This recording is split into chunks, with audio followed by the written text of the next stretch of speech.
কি গো এখনো বাজার যাওনি? এই যাচ্ছি যাচ্ছি। এই দেখো কি মাছ পেলাম, দিয়ে দিল। কি মাছ গো? বলছে কাঁটা নেই।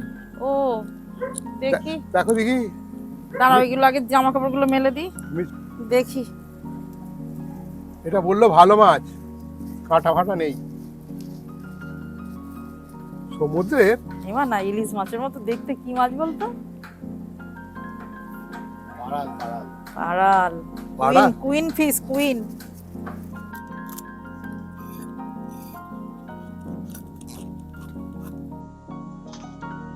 মাছটা ভালো করে ধুয়ে নিয়েছি। এই গায়ে সেই গুঁড়ি গুঁড়ি আঁশ। এইবারে যেটা করতে হবে, নুন হলুদটা মাখিয়ে নিতে হবে। নুন দিয়ে দিলাম।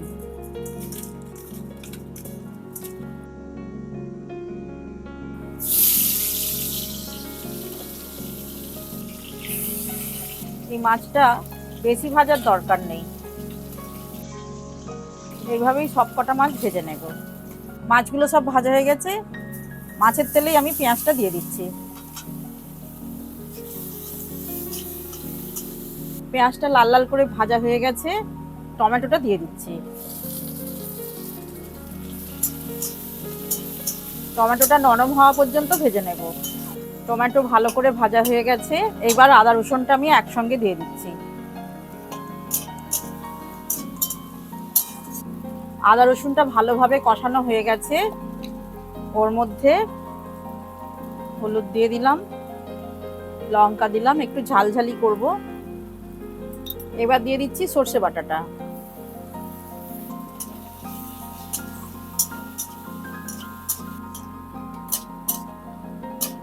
মশলাটা কষানো হয়ে গেছে, তেল ছাড়তে শুরু করেছে। এই অবস্থায় আমি জলটা দিয়ে দেব।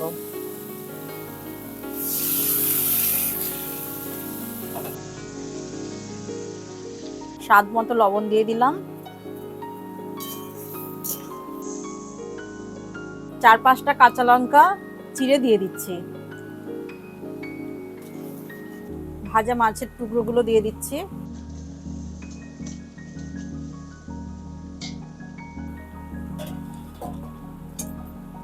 খুব কম সময়ের রান্না, মাছ বাছতেও বেশি সময় লাগলো না, ভাজতেও বেশি সময় লাগলো না, আর রান্নাটাও খুব তাড়াতাড়ি, কারণ বেশি ফোটানো যাবে না। কিছুটা কাঁচা তেল দিয়ে গ্যাসটা অফ করে দেব। রান্নাটা হয়ে গেছে। এই যে মাছের ছালটা খুলে যাচ্ছে, মাছের ছালটা কিন্তু ফেলে দিয়েই খেতে হবে।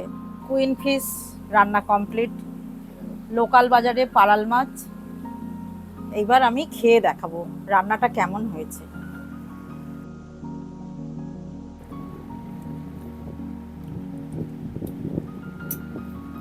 দেখি হ্যাঁ খেয়ে কেমন হয়েছে। একদম কাঁটা নেই।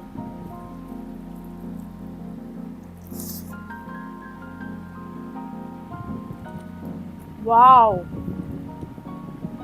অসাধারণ। সবাই জমিয়ে রান্না করুন, খান, আর আমাকে কমেন্ট করে জানান কেমন হয়েছে। আর যারা আমার চ্যানেলে নতুন, তারা অবশ্যই সাবস্ক্রাইব করে পাশে থাকবেন। আজ আসি, আবার দেখা হবে পরের ভিডিওতে।